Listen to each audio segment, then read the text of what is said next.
से लाठी चार्ज करवा रही है। ये मुझे नहीं पता, बस पैर से चला नहीं जा रहा है। लाठी से इस पर मारा करने को यहाँ पे कोई नेता खड़े नहीं होते साहब, किसी का नाम मत लीजिए। ये पटना एसपी महिला है, जलियांवाला बाग बनाना चाहती है। वो शर्म करनी चाहिए ऐसी प्रशासन को। हमारी ताकत को हमसे दूर किया जा रहा है। इतना बवाल हो चुका है, इतना स्टूडेंट सुसाइड मर रहा है, नीतीश कुमार का एक शब्द नहीं निकल रहा, जैसे लग रहा है कोई जिंदा है ही नहीं। भारत बनने जा रहा है विश्व गुरु।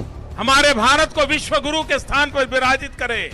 भारत का जो लक्ष्य था विश्व गुरु बनने का, अब वो करीब आता जा रहा है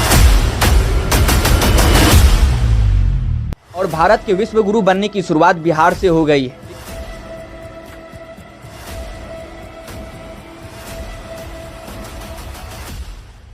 लेकिन भारत को विश्व गुरु बनाने में जिस टेक्निक का इस्तेमाल किया गया है वो कोई एजुकेशन को प्रमोट करके नहीं, एजुकेशन को बढ़ावा देके नहीं, और भारत को विश्व गुरु बनाने के लिए जिस निंजा टेक्निक का इस्तेमाल किया गया है उनमें 3 टेक्निक सबसे इंपॉर्टेंट है।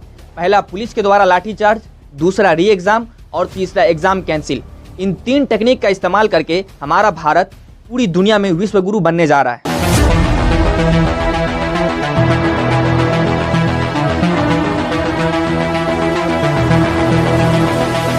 हेलो एवरीवन, मैं हूं तबारक और आप देख रहे हैं तबारक द स्टोरीमैन यूट्यूब चैनल। बिहार में एजुकेशन की हालत इतनी खराब हो गई है कि ऐसा कोई एग्जाम नहीं है जिसमें री एग्जाम न हुआ हो और जिस एग्जाम में धांधली न हुआ हो, और जब बच्चे इसका विरोध करते हैं तो उस पर लाठीचार्ज किया जाता है। इस तरह से हमारा भारत विश्व गुरु बनने जा रहा है। 17वीं बीपीएससी परीक्षा में जो नॉर्मलाइजेशन का फंडा था, उस नॉर्मलाइजेशन को रद्द कराने के लिए उसको लीड कर रहे थे खान सर, और खान सर ने अपनी जान पर खेलकर उस नॉर्मलाइजेशन को रद्द कराया। तो खान सर ने किसी भी तरह से बीपीएससी में नॉर्मलाइजेशन को रद्द करवाया और बच्चों के हक के लिए आवाज उठाया, जिसमें उसकी तबीयत भी खराब हो गई थी। तो उन्होंने अपनी जान पर खेलकर नॉर्मलाइजेशन को रद्द करवा दिया और अब पटना में उसी बीपीएससी एग्जाम को कैंसिल करवाने के लिए, री एग्जाम करवाने के लिए फिर से प्रोटेस्ट स्टार्ट कर दिया गया है। हालांकि ये बच्चों के हित के लिए बिल्कुल सही है, और ये बीपीएससी के एग्जाम को री एग्जाम कराने का प्रोटेस्ट क्यों चल रहा है ये पहले मैं आपको बताता हूँ। 13 दिसंबर 2024 को पटना के बापू परिसर परीक्षा भवन में जब बीपीएससी का क्वेश्चन आया तो उस परीक्षा भवन में 12,000 अभ्यर्थी थे, जिसमें से सबको क्वेश्चन बहुत लेट दिया गया। इसको लेकर अभ्यर्थियों के मन में शंका उठी और वो समझ गए कि फिर से धांधली होने वाला है। इसको लेकर पटना के अभ्यर्थियों ने आवाज उठाई और प्रोटेस्ट करना स्टार्ट कर दिया। उनका कहना था कि हर सेंटर पर समय से ही उनको क्वेश्चन दे दिया गया था, लेकिन पटना के बापू परिसर भवन में उनको क्वेश्चन बहुत देर से दिया गया, जिसको लेकर अभ्यर्थियों के मन में शंका उठी और वो री एग्जाम कराने की मांग को लेकर पटना के गर्दनी बाग में प्रोटेस्ट करना स्टार्ट कर दिया। स्टूडेंट का कहना है कि अब सिर्फ इसी परीक्षा केंद्र का एग्जाम री एग्जाम क्यों होगा, बल्कि जितना भी एग्जाम दिया गया है उस सारे सेंटर का एग्जाम री एग्जाम होना चाहिए। इसी को लेकर पटना के गर्दनी बाग में बीपीएससी अभ्यर्थी प्रोटेस्ट करना स्टार्ट कर दिया, और ये प्रोटेस्ट 18 दिसंबर से स्टार्ट कर दिया स्टूडेंट ने, और 10 दिन तक कोई वहाँ पर अधिकारी उनसे मिलने के लिए नहीं आए। बच्चे की हालत इतनी खराब हो गई कि वो वहीं पर उन बच्चे के माँ बाप और वो बच्चे जिनमें लड़के और लड़कियाँ दोनों शामिल थे, और उन बच्चे के जो पेरेंट्स हैं वो सब शामिल थे। लेकिन अधिकारियों को दिक्कत ये हो रही है कि बिहार में टोटल 912 परीक्षा केंद्र हैं।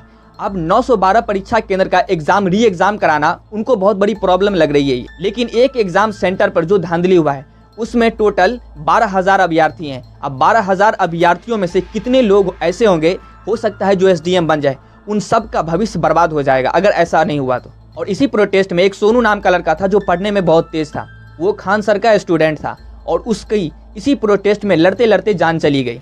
हमारे सोनू को बीपीएससी लौटा दे। मेरा सोनू जो अब इस दुनिया में से चला गया, एसडीएम सोनू जो इस दुनिया से चला गया, बीपीएससी मेरे सोनू को लौटा दे।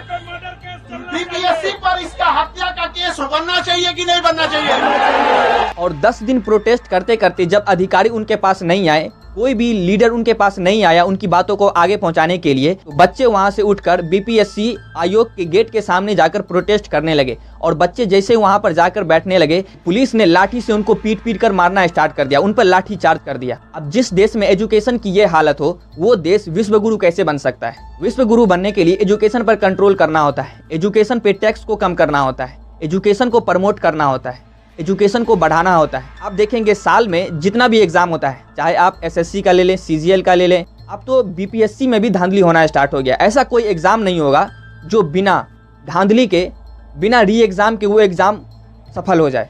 तो भारत को विश्व गुरु बनाने के लिए एजुकेशन में जो ये चेंज किया जा रहा है, इससे लगता है कि भारत 5 साल के अंदर ही विश्व गुरु बन जाएगा। इन अधिकारियों को ये समझ में नहीं आता है कि आज वो बच्चा लड़ रहा है अपने हक के लिए, कल उस भीड़ में आपका भी बच्चा हो सकता है। और ऐसा इन अधिकारियों को क्यों नहीं लगता है? क्योंकि हर एग्जाम में धांधली होता है और एग्जाम में सिलेक्ट वही होता है जिसके पास पैसा होता है।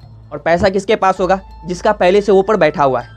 इसलिए इन अधिकारियों को ये समझ में नहीं आता कि आज जो बच्चा अपने हक के लिए इस भीड़ में खड़ा हुआ है, हो सकता है कि कल मेरा भी बच्चा इसी भीड़ में खड़ा हो। अब नॉर्थ कोरिया में फ्री एजुकेशन दी जाती है स्टूडेंट को, और हमारे भारत में एजुकेशन पर 18% टैक्स ठोके हुए हैं, और फिल्म में भी 18% टैक्स ठोका हुआ है। मतलब हमारे भारत सरकार को ये समझ में नहीं आ रहा है कि फिल्म और एजुकेशन दोनों अलग अलग है। एजुकेशन पर 18% टैक्स लगा हुआ है और फिल्म पर भी 18% टैक्स लगा हुआ है। मतलब एजुकेशन पर सेकंड हाईएस्ट टैक्स लगा हुआ है 18%।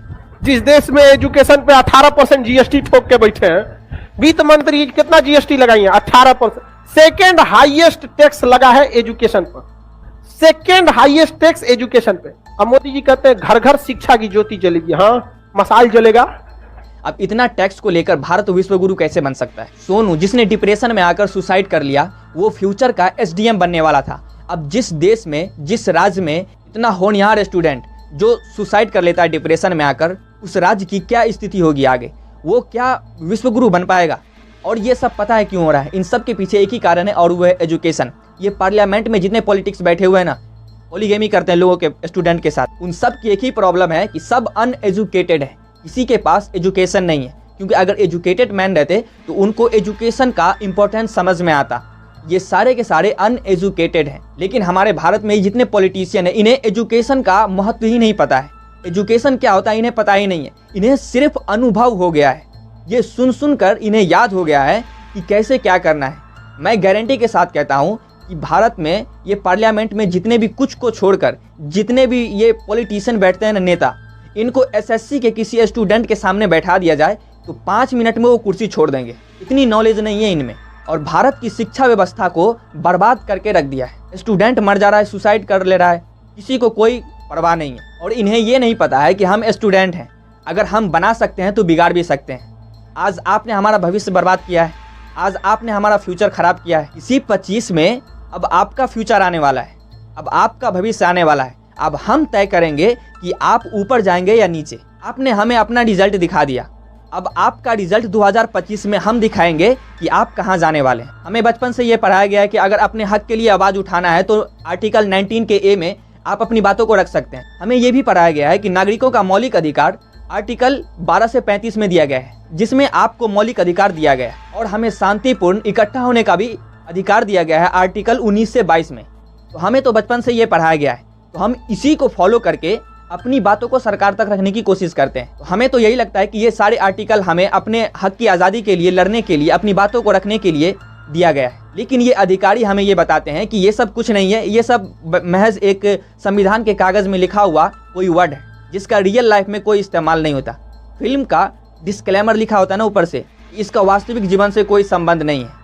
ऐसी हालत बना दी गई है हमारे संविधान की। तो अगर इन आर्टिकल को फॉलो करके हम अपनी बात को सरकार के पास रखते हैं और उसके बदले हमें मारा जाता है, इन आर्टिकल का मतलब अधिकारियों को खुद ही नहीं पता, तो हमें तो यही लगेगा कि भाई ये सब झूठ है, हम सब बचपन से गलत पढ़े हैं, हमें सब झूठ पढ़ाया जा रहा है, कोई आर्टिकल कुछ भी नहीं होता है। तो अगर ऐसी बात है तो आप एक और कानून निकाल दीजिए कि संविधान में जितनी भी बातें लिखी गई है उन सब का वास्तविक जीवन से कोई संबंध नहीं है। आप आर्टिकल 19 के 1 का प्रयोग नहीं कर सकते।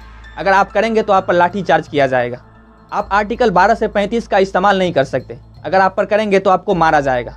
आप अपने हक के लिए नहीं लड़ सकते। ऐसे भारत बन जाएगा विश्वगुरु एक दिन, जहाँ पर एजुकेशन को पाँव की जूती समझा जा रहा है। एजुकेशन का कोई वैल्यू नहीं है। तो आप चाहे कुछ भी करें, हम एजुकेटेड स्टूडेंट हैं। हम अपनी बातों को गांधीवादी तरीके से ही आपको समझाएंगे, आप तक रखेंगे। हम अपनी बातों को संविधान के रूल को फॉलो करते हुए ही आप तक पहुंचाएंगे। इस बातों को अपने दोस्तों तक पहुंचाएं ताकि उनको पता चले कि हमारे साथ किस तरह से खेल खेला जा रहा है, हम स्टूडेंट के लाइफ को किस तरह से खराब किया जा रहा है।